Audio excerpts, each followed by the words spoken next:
তৃণমূলের প্রার্থী তালিকায় বরাবরই একের পর এক চমক থেকে গেছে। এবার রাজ্যসভায় সেই একই কাজ কি করতে চলেছেন? পুলিশ জীবনে তার একেবারে গৌরবোজ্জ্বল অধ্যায় বলা যায়। তার অধ্যায় অত্যন্ত আলোকিত অধ্যায়।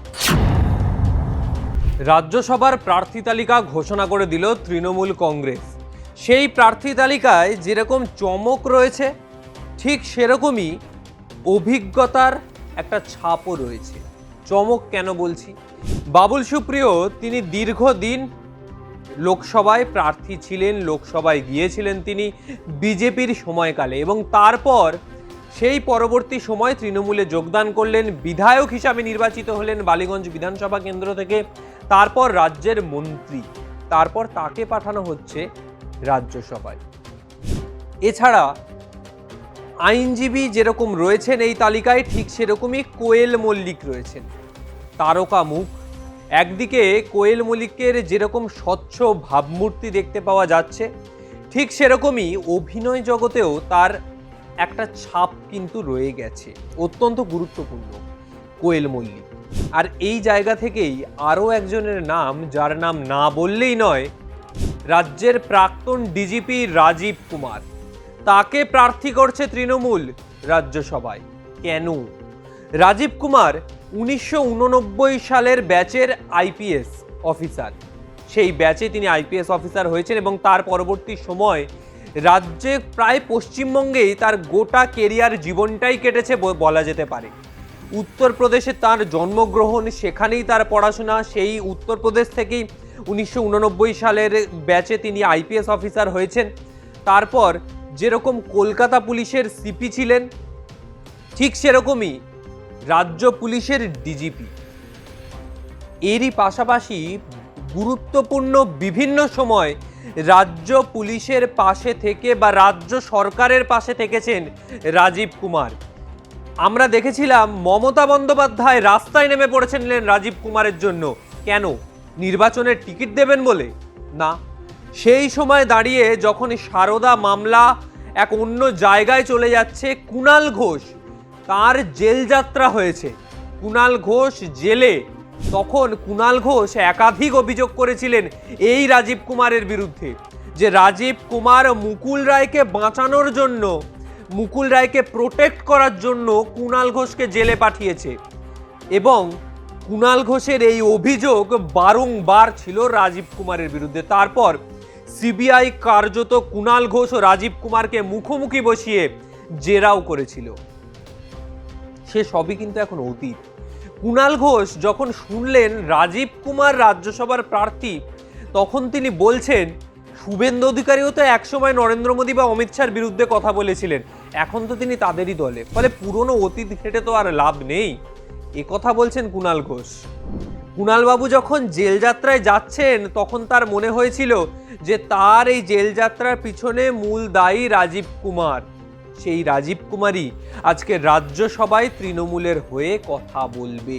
তৃণমূলের টিকিটে রাজ্যসভায় যাচ্ছেন রাজীব কুমার।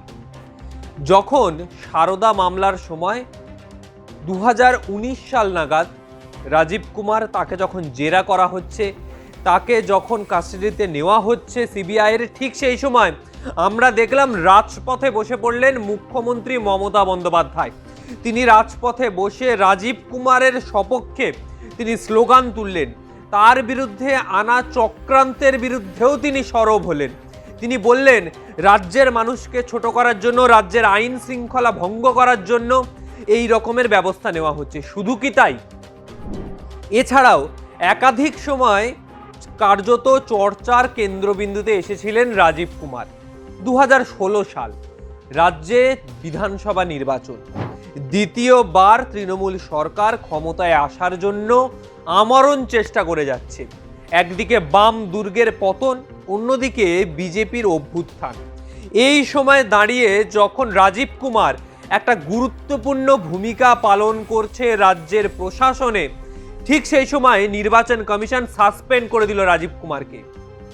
নির্বাচন কমিশনের এই সাসপেনশনের ফলে রাজীব কুমার নির্বাচন চলাকালীন সময়কালে তার পদে আর থাকলেন না। পরবর্তী সময় অবশ্য তিনি তার স্বমহিমায় আবার ফিরে এসেছেন। কার্যত দুধে আইপিএস অফিসার এই রাজীব কুমার, তিনি যেরকম তার দক্ষতার সাথে, তার বুদ্ধিদীপ্ততার সাথে বিভিন্ন সময় বিভিন্ন কাজে বিভিন্ন পরিস্থিতিতে রাজ্য সরকারের সাথে কাঁধে কাঁধ মিলিয়ে পরিস্থিতি সামাল দিয়েছেন, এবার রাজ্যসভায় সেই একই কাজ কি করতে চলেছেন? পুলিশ জীবনে তার একেবারে গৌরবোজ্জ্বল অধ্যায় বলা যায়, তার অধ্যায় অত্যন্ত আলোকিত অধ্যায়। এবার রাজনীতির ময়দানে নেমে কতটা লাভ করতে পারবেন তিনি, রাজনীতির ময়দানে কতটা দাগ কাটতে পারবেন রাজীব কুমার, এখন সেটাই লাখ টাকার প্রশ্ন। কারণ তৃণমূলের প্রার্থী তালিকায় বরাবরই একের পর এক চমক থেকে গেছে। সেই 2021 সাল থেকে শুরু করলে যদি বলি, এই বিগত 5 বছরে লোকসভা হোক বা বিধানসভা, একের পর এক চমক, বা রাজ্যসভাও কোনো অংশে বাদ নেই, চমক থেকেছে। কিছুদিন আগের ঘটনা যদি বলি, যখন আইপ্যাকের অফিসে কেন্দ্রীয় তদন্তকারী সংস্থা ইডি তারা যখন গেল, তারা যখন রেড করছে আইপ্যাকের অফিসে, ঠিক সেই সময় মুখ্যমন্ত্রী মমতা বন্দ্যোপাধ্যায় তড়িঘড়ি চলে গেলেন, আইপ্যাকের অফিসে গেলেন, একটা সবুজ রঙের ফাইল নিয়ে তিনি বেরিয়ে আসছেন, সে সবই দেখেছি। কিন্তু তার সঙ্গে সেই সময় ছায়া সঙ্গী হিসেবে ছিলেন রাজ্যের প্রাক্তন ডিজিপি রাজীব কুমার। 31শে জানুয়ারি 2026 সাল তার মেয়াদ শেষ হচ্ছে এবং তারপরই রাজ্যসভায় টিকিট। রাজীব কুমার যখন দায়িত্বেও ছিলেন, সেই সময়ও মুখ্যমন্ত্রীর ছায়া সঙ্গী হিসেবে ছিলেন। মুখ্যমন্ত্রী যেখানে যাচ্ছেন, যে পদক্ষেপ নিচ্ছেন, এমনকি সারদার সময় যে সিট গঠন করা হয়েছিল, সেই সিটের মূল দায়িত্বে ছিলেন রাজ্যের এই ডিজিপি রাজীব কুমার। তাকে অত্যন্ত গুরুত্বপূর্ণ দায়িত্বে বারংবার মমতা বন্দ্যোপাধ্যায় রেখেছিলেন। তার অত্যন্ত স্নেহধন্য এই রাজীব কুমার। এবার কি তারই ফল পেলেন এই রাজীব কুমার? রাজীব বাবু একদিকে যেরকম আইপিএস অফিসার হিসাবে দীর্ঘদিনের তার কেরিয়ার, তিনি বিভিন্ন সময় বিভিন্ন পরিস্থিতি থেকে রাজ্য সরকারের হয়ে কাজ করেছেন, রাজ্য সরকারের পাশে থেকেছেন, প্রশাসনের গুরুত্বপূর্ণ দায়িত্ব, কলকাতা পুলিশের সিপি ছিলেন, এমনকি সন্দেশখালীর যে বিশেষ সিট গঠন করা হয়েছিল সেখানেও গুরুত্বপূর্ণ দায়িত্বে ছিলেন রাজীব কুমার। বিভিন্ন সময়ে রাজ্য সরকারের বিভিন্ন কাজে তার অবদানও রয়েছে। এবার রাজ্যসভায় রাজীব কুমার কোন নতুন সমীকরণের দিকে যাচ্ছেন মমতা বন্দ্যোপাধ্যায়? একদিকে কোয়েল মল্লিক, একদিকে বাবুল সুপ্রিয়, একদিকে আবার রাজীব কুমার। কি কি নতুন সমীকরণ এখান থেকে উঠে আসছে, সে সবই নিয়ে আলোচনা চলছে। কারণ একদিকে এসআইআর পরবর্তী সময়, এসআইআর এর তালিকা প্রকাশ হয়ে গেছে এবং তারপর তৃণমূলের একের পর এক চমক, সেই চমকের মধ্যে দিয়েই আবার সামনে বিধানসভা নির্বাচন, কার্যত দোরগোড়ায় কড়া নাড়ছে বিধানসভা নির্বাচন। সেই বিধানসভা নির্বাচনের সময় এই রকমের একটা চমক অত্যন্ত গুরুত্বপূর্ণ। পরবর্তী সময় আরও বিভিন্ন খবর নিয়ে আসবো। আজকের মতো বিদায় নিচ্ছি। আপনার মতামত জানান, কেমন লাগলো ভিডিওটা, ভালো লাগলে জানান, খারাপ লাগলেও জানান, কিন্তু মতামতটা জানান। আজকের মতো বিদায় নিচ্ছি, নমস্কার।